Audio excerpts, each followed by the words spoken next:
Bonjour, nous sommes le groupe 10 et nous allons vous présenter un oral sur les conflits du travail et les grèves des syndicats à l'aide du film We Want Sex Equality de Nigel Cole sorti en 2010.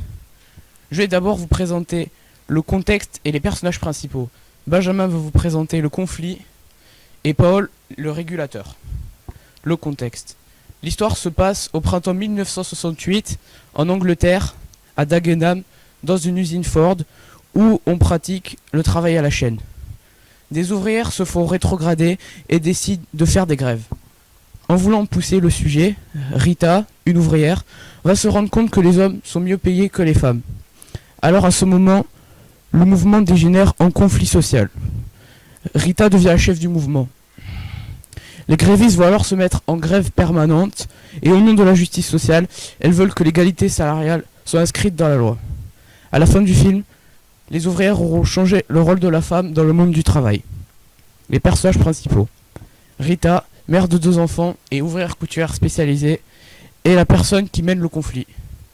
Albert Pachingan, chef de l'entreprise, aide les femmes dans leur mouvement pendant tout le film. Je passe maintenant la parole à Benjamin.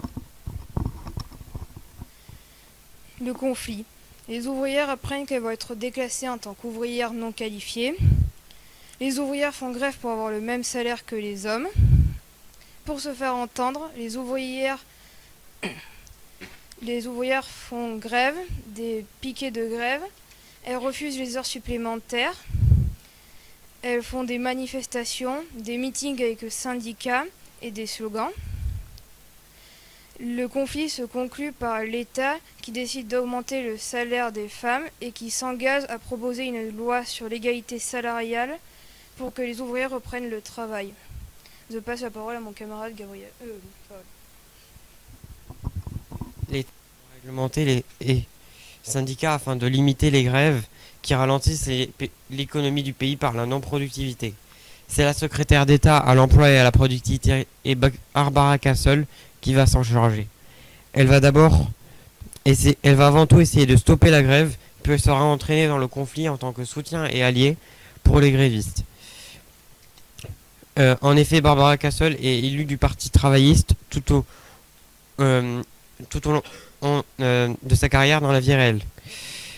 À la fin du film, elle organise une réunion avec les ouvrières visant à leur faire reprendre le travail. Cependant, elle va être menacée par le représentant de Ford en Angleterre qui rappelle l'impact sur les emplois si Ford se délocalisait aux États-Unis du fait de l'égalité salariale des femmes et des hommes.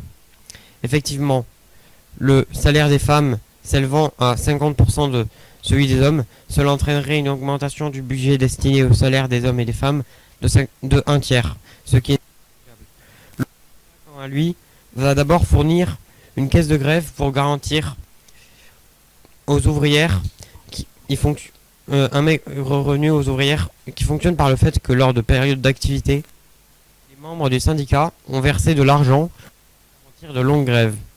Des cars vont être aussi loués par le syndicat pour les déplacements et assistent les ouvrières lors des négociations avec la direction.